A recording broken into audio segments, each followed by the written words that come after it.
రేపు రిమాండ్ పంపిస్తాం.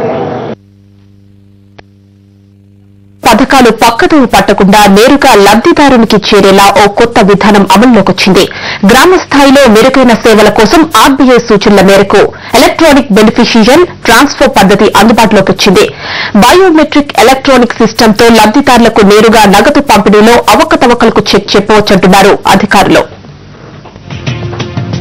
ప్రభుత్వం పేదల కోసం పెన్షన్లు, జాతీయ ఉపాధి హామీ వంటి అనేక పథకాలు ప్రవేశపెట్టింది. అయితే లబ్దిదారుల పేరుతో బినామీలు దోచుకుంటున్నారనే విమర్శలు వెల్లువెత్తుతున్నాయి. ఈ అవకతవకలకు చెక్ పెట్టేందుకు బయోమెట్రిక్ బెనిఫిషియరీ సిస్టమ్ను అందుబాటులోకి తెచ్చింది సర్కార్. లబ్దిదారుని ఖాతాలో జమ చేయబడిన నగదును గ్రామస్థాయిలో ఆయా లబ్దిదారులకు అందించేందుకు అధునాతన టెక్నాలజీని ఉపయోగిస్తున్నారు. ప్రభుత్వం, బ్యాంకుల పర్యవేక్షణలో ఓ ప్రైవేట్ సంస్థ దీన్ని నిర్వహిస్తోంది. లబ్దిదారునికి సంబంధించిన పూర్తి వివరాలు ప్రభుత్వం నుంచి అందిన తర్వాత చేతి వేలిముద్రలు సేకరించి వారికి ఎలక్ట్రానిక్ కార్డు ఇస్తారు. సంస్థకు సంబంధించిన వ్యక్తి కూడా ఓ ఎలక్ట్రానిక్ కార్డు ఇస్తారు. మొదట సంస్థ ప్రతినిధి తన ఎలక్ట్రానిక్ కార్డు వేలిముద్రను వేసి స్క్రాచ్ చేసి తర్వాత లబ్దిదారుని వేలిముద్రను వేయించి వారి కార్డును కూడా స్క్రాచ్ చేస్తారు. అనంతరం డబ్బును లబ్దిదారునికి అందజేస్తారు. దీనికి సంబంధించిన పూర్తి వివరాలతో రసీదును కూడా ఈ ఎలక్ట్రానిక్ మిషన్ ద్వారా ప్రింట్ చేసి ఇస్తారు. ఇలా చేయడం వల్ల లబ్దిదారుడు తన ఇంటి వద్ద నుంచే ప్రభుత్వం అందించిన పథకాన్ని వినియోగించుకుంటాడని నిర్వాహకులు అంటున్నారు. సంస్థ ప్రతినిధులు సైతం స్థానికంగా ఉన్న ఎస్హెచ్జీ సంఘాల వారిని నియమిస్తామని అంటున్నారు.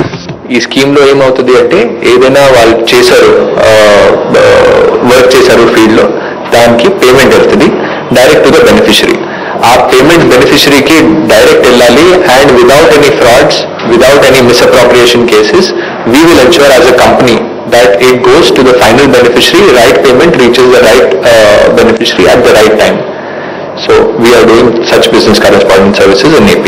ఈ బయోమెట్రిక్ సిస్టమ్ ద్వారా ఎటువంటి అవకతవకలకు చోటు ఉండదని, ఒకరి డబ్బును మరొకరు తీసుకోవటం గానీ, ఒకే వ్యక్తికి 2-3 పేర్లతో డబ్బులు తీసుకోవటం గానీ జరగదని అంటున్నారు. ఈ పద్ధతి ద్వారా 17 జిల్లాల్లో 15 రకాల ప్రభుత్వ పథకాలను గ్రామస్థాయిలో డోర్ టు డోర్ సర్వీస్ చేయనున్నారు. బ్యాంక్ అకౌంట్ లేని లబ్దిదారులకు అప్పటికప్పుడే ఖాతా తెరిచి లబ్దిదారులకు అందిస్తారు. ఎలక్ట్రానిక్ కార్డుకు గానీ, అకౌంట్ తెరిచినందుకు గానీ ఎలాంటి ఛార్జీలు ఉండవు. రేపిస్టులకు